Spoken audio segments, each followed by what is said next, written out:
Kadıköy деген Kadıköy. жердеги эме Чайки летают. ошол жерден олтуруп пароходко Турецкий флаг. ар көзүн өтөсүн Каракөй Развивается. деген жерге. Все отлично.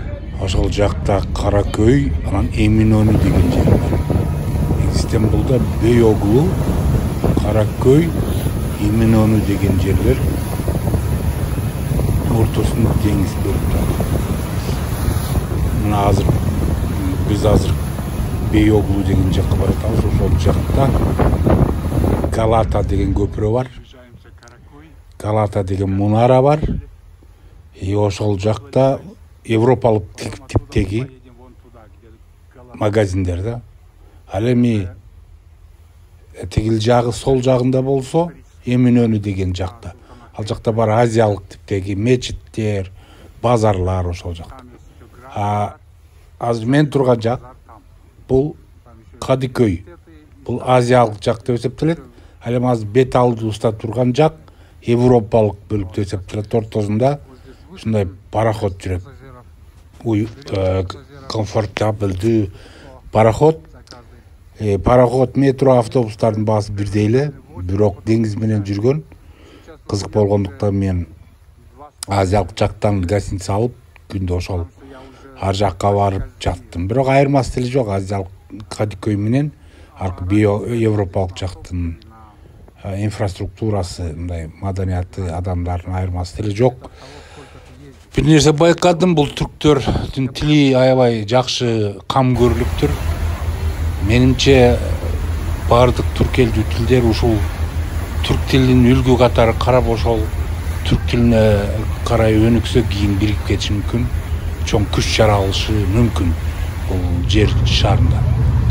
Мына бул деген экинчи этаж. Экинчи этажда үчүнчү этаж даже. Үчүнчү этажда ушинтип отурат. Азыр суук болгондуктан баары тең жылуу экинчи этажында отурушат. Мына могуга окшош да азыр мен бараткан кеме. Бул жерде ар жак бул Эминөнү деген жак. Бул жакта эки мечит турат.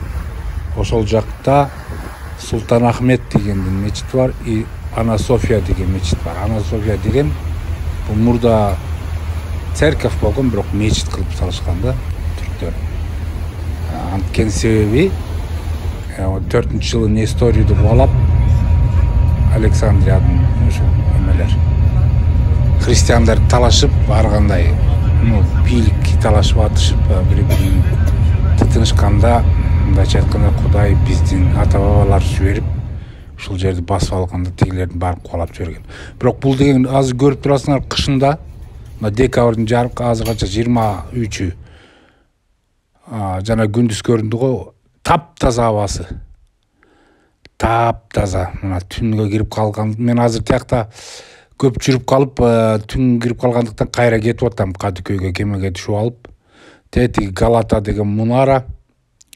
Ал жер мурда түрмө катары кызмат кылган, кароолчу катары. Ал жерде өрт чыккан жерлерди караш үчүн. Коргонуч жай катары да кызмат кылса керек. Мына азыр биз Каракөй деген жакта турабыз. Ушул жактан кемеге отурдум, олар кемени чечти. Эми акырындап жылабыз. Галата мунарасы ар жакта. Ошол жерде мурда еврейлердин жери болгон, азыр да еврейлер жашайт, квартал. Алтын менен зергер болушкан да алар. Негизи Түркияда көптөгөн армия курдтар бар экен, бирок баары тең паспортунда түрктө эле жазылат экен, дагы түркчө билет экен. Курдча билгендер абдан аз. Көбү мындай армянды көрдүм, ал айтат мен эки улутум бар, мен түркмүн дейт, плюс армян дейт да. Мына монда гилеге мотор менен азыр жылып баратабыз. Каракөйдү таштадык. Тетиги жерде көпүрө, ал деген Каракөй менен Эминөнү бириктирет. Асты толтурай ресторандар, балыкчылардын жери деп аталат. Бул жерде черкестер мурда балык кармап сатчу. Ошол жерде балык менен нан жесең арзаныраак болот. 45 лира, биздики боюнча $2, бир аз көбүрөөк. Стамбулдун тамак ашы биздикиндей эле экен, эмес гамбургерлер бар, баасы биздей эле экен.